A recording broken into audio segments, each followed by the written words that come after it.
How's your hair still looking nice, sir? Okay, y'all ready? Still nice. Josiah, you ready? Brandon, you ready?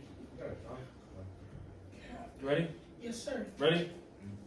Okay. What did we cover last week? Vision. Okay, you remember vision. What about it? We started off a discussion. We kind of went into. We were talking about marriage and relationships. Your future is what you all desire. So vision specifically. What did we cover? What did we go over? Future. Like. Can't remember exactly. What are we gonna do in 5 years? Yeah. Like that. 5 years from now, where you see yourself. What else? And why do you think we were doing that? So we've been in identity very heavy. We're transitioning into vision. Our program is gonna be extended, so we're gonna have another 7 weeks to dive into some more stuff with you guys. Then we're gonna have our ceremony. But why do you guys think we transitioned into vision at this point? Just do our future plans. Okay, that's good. Just set a goal. Good. Anything else? Why is it important that y'all know your vision? Because a lot of people If you Don't. have a vision, you don't know what to do with your life later on. that's it. If you don't have a vision, you will not know what to do with your life. Would y'all agree with that statement? Yeah. Would you agree with that statement? Yeah. I'm going to read you guys something, okay? And I want you all to tell me what you think that it means. What does this book say on the front? As a man to deacons. It might be a little bit hard to read. What does that say, Thomas? As a man, as a man, It's like old English, okay? So thinking. thinking. As a man thinketh. This is a book called As a Man Thinketh by James Allen. The H looks like a B. It does. It really does. I haven't noticed that. This little book, which is about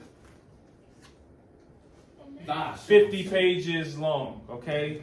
It's a very easy read. In fact, I would probably highly recommend that you all get a copy of this book because I guarantee if you read it and understand it, it'll change your life. I'm going to read a little passage from the book, and then I want you all to tell me what you guys think it means. I'm going to read the little passage, and I want you all to tell me what it means. So we'll start in page 14. And it reads, man is made or unmade by himself. In the armory of thought, he forges the weapons by which he destroys himself. He also fashions the tools with which he builds for himself heavenly mansions of joy and strength and peace. I'll read it one more time very slowly because it can be a little tricky. Man is made or unmade by himself. In the armory of thought, he forges the weapons by which he destroys himself. He also fashions the tools with which he builds for himself heavenly mansions of joy and strength and peace. What does that mean? I guess it means like only you can like make yourself a better person you want yourself. Yeah, that's right on. Like you're pretty much got it in a nutshell. Anyone else's interpretation? Pretty much that same thing. Okay. So there's two components to what I just read to you all. And remember, you guys know how each week, sometimes I'll have you guys do affirmations. I've taught you guys about the self-fulfilling prophecy. I'll tell you guys to repeat after me. Because what we're doing is making deposits into your mind so that certain things can begin to get instilled, so that you guys can believe what we're telling you, so that you guys can begin to have it become your reality for your life. Does that make sense? Yes, sir. Because if we're filling ourselves with certain things, or has been filling our minds with certain things for years, we have to get those things out and insert a lot of new things to continue helping you all stay on the right track. So what we just read, it tells us that two things can either happen. It tells us that two things, let's stay focused. It tells us that two things can either happen. That within our mind, within our thoughts, we can either destroy ourselves, or we can bring ourselves heavenly mansions of joy, strength, and peace. So essentially all that means is my mind is a powerful tool. My thoughts are a powerful tool. They can either bring me destruction and destroy my life and have my life be a piece of, y'all know the word, I don't cuss, but y'all know what I'm saying. Or my thoughts and my mind can be something that helps me break generational curses, helps me make a difference, helps me become a millionaire, helps me have a successful, loving family. Does that make sense? Y'all understand that? All right, repeat after me. My mind. My mind is my strongest weapon. Say, my mind is my strongest weapon. All right. We're talking about vision, guys, okay? Vision for the future, what you guys want. It is so important that y'all begin to grasp on and latch on to what it is that you really want to do. I'm sure each of y'all know people, too, that are 30, 40, 50, 60, 70, 25, 20, who have no clue what it is that they want to do. They have no clue, or they've given up. Why do y'all think there's a picture of this red umbrella amongst all of these silverish, blackish umbrellas in this picture? Because it shows the one person that stands out that's different from everyone else. And, well, it's the bright color, so I'd say the one that pursued their dreams. Oh, excellent. Anyone else's interpretation? That was good. I was gonna say the one that he stood out from the rest. Okay. I feel like the red umbrella is like doing what he wanted to do instead of like following like the same path as the others are doing. Exactly. So pretty much it's self-explanatory. Y'all understand that. So when we're talking about creating a vision for your life, this is one thing you guys are going to realize. I need y'all to trust me when I'm telling you this. I would not steer you guys wrong. When you decide that I want to be different and that I want to have a vision for my life and that this is the path I want to go, sometimes it's going to put you in a position where you're a lot different from other people, to where you may stand out from other people. And it may be uncomfortable, but you have to walk that path in order to get to the success that you want. Does that make sense? It's going to be uncomfortable, but you may have to be up under this red umbrella in order for you to create that path that you want. Does that make sense? Yes, sir. It's uncomfortable. Trust me, I've been there. I'm a business owner, started my own business, dropped out of college.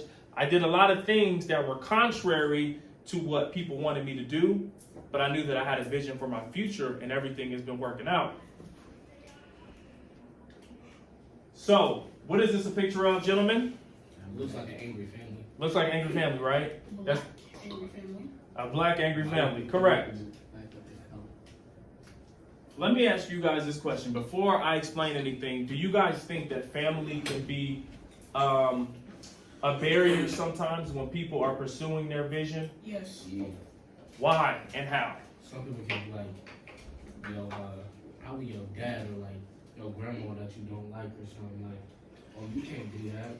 Well, why would you even set yourself, like, why would you even think that you would go that far? Yep. If you like this now or something like Yep. that. Good. Or it might, or instead of saying that, they might try to put it like in a nice way, saying, how about you like consider doing something else, or like if this don't work out, you should probably just start doing this, or something like that. Yep. Listen, you guys are giving me like almost taking the words right out of my mouth. Everybody look at me. I want you guys to listen to this. When you guys are walking this road and you have this vision for your future, because remember, your vision is like what you want to get done, is what you want to accomplish. It's oftentimes in the future. 3 years down the line, 5 years down the line, 10 years down the line. Your friends and family may not know that they are doing it, but they could be trying to steer you in other directions based on things that they feel. Well, maybe you should try this. Maybe you should have this as a plan B. Maybe you'd be good at this, but you know that's not the vision. You know that's not what you necessarily want to do. So they may not be doing it on purpose. Sometimes it is on purpose. Sometimes it's a way to manipulate you, because they want you close to them. And watch this. When you guys do decide to make decisions that are life-altering, such as enlisting as a Marine, in the Navy, go away for college, starting a family, getting married. When y'all make these big decisions, everyone is not going to agree with the decisions that you make. Let me tell you a quick story. 2016, April 9th. Saturday, April 9th. I remember it because it's the day my dad died. I was down south at school at North Carolina A&T State University. I had transferred down there. It's a school in Greensboro, North Carolina, all-black college. I was calling my dad on a Saturday, calling him, did not get an answer. I knew something was up. My dad was a sick man. He was a cancer survivor. He had diabetes, so he was dealing with a lot of health problems throughout his life. And I called his nurse. I said, hey, Sheena, I need you to go check on my dad. He's not picking up the phone. I'm a little bit concerned. She goes to my dad's house, and my dad is laying dead on the floor in his bedroom. And she calls me, and she's crying. The first thing she says is, Nate, I'm sorry. And I knew at that moment, before she even said another word, my father had passed away. I threw my phone on the ground.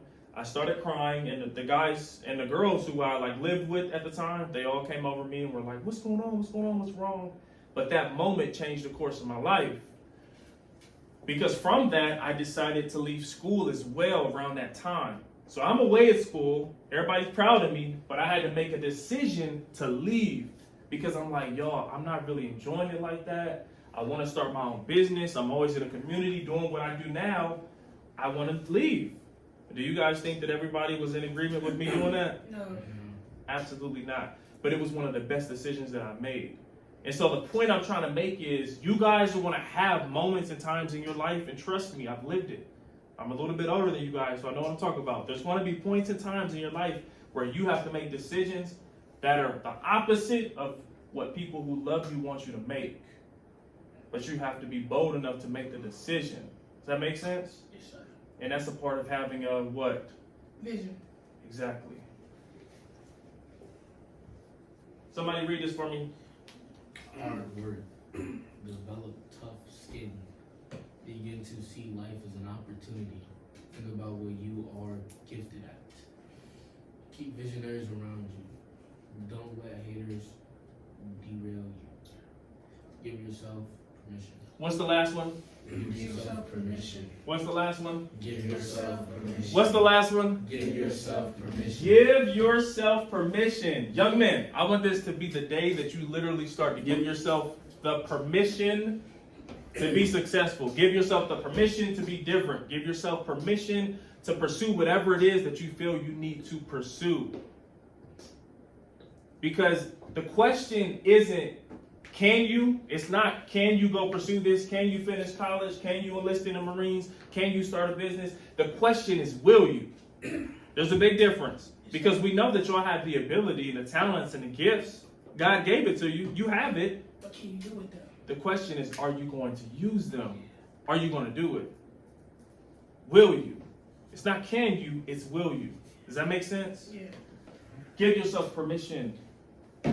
When I gave myself permission, my life changed. Y'all hear me? Yeah. Y'all really hear me?